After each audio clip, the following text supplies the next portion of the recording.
So we've already been talking about variables and assignment. Here in 2.12, this starts on page 60. Here in 2.12, there's two wrinkles here, one of which we've already covered, which is we can combine a variable declaration and variable assignment into an initialization. So when we declare our variable, we are also giving it an initial value, and we can see that right here in program 2-19 on line number 7. Int month equals 2, days equals 28. You can see we have the declaration of two integer type variables and their assignment, which is comma separated, which actually you'll see in the additional code samples. You'll see comma separated lists for assignment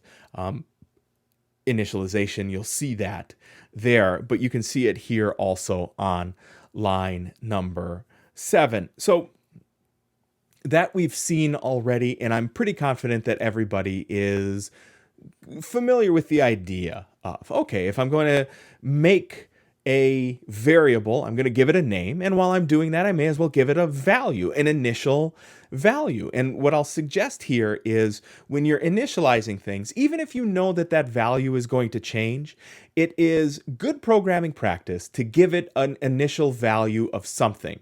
When we're dealing with numeric data, give it an initial value of 0 or 0.0.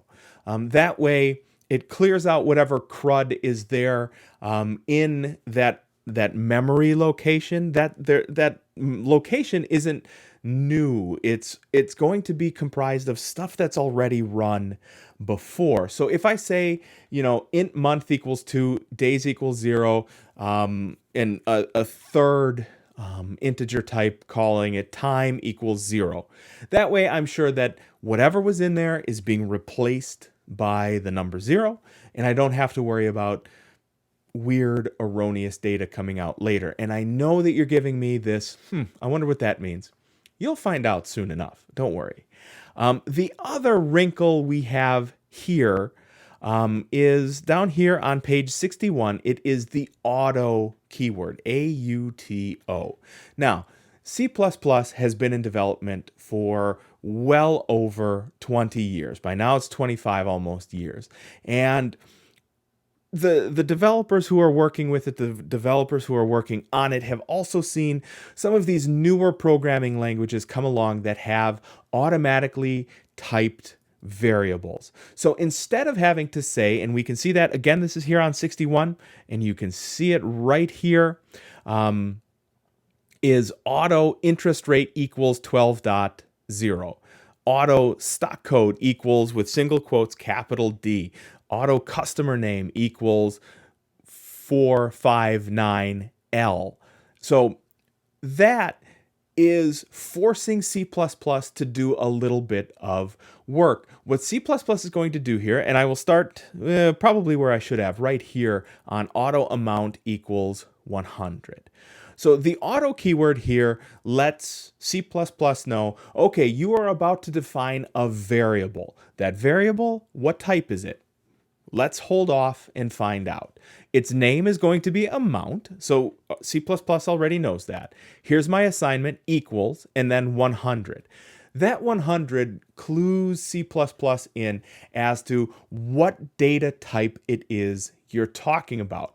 Because there's no decimal there, because this is a whole number, C++ infers that amount is an integer, and it will store it as such. Here, interest rate equals 12.0. It's going to look at that and go, that's a floating point number. Remember, all floating point numbers in our versions of C++ are going to be stored as doubles anyway. That is going to be stored, interest rate, as a double. Stock code, pretty simple, right? We've got the single quotes there. That's going to be a character. Customer number, 459L. That L is for long, so that's going to be a long integer. So you can use auto, but I will suggest to you here in the beginning especially, it's just easier to type things specifically. And I don't mean like type specifically, I mean give them a data type. Yes, that seems like it's easier. It does make it harder to track down errors that are logic errors. So they will compile, they will run, but they'll just give you strange responses that you're not expecting. It's easier, I have found, working with a novice developer here in the beginning when you're just getting into the code to say, just trust me, this amount is an int type. This insurance rate is a double type. This customer number is going to be a long int. That makes it easier for you as a developer to track these problems down. But it is nice to know that the auto keyword exists and that C++ can type things for you.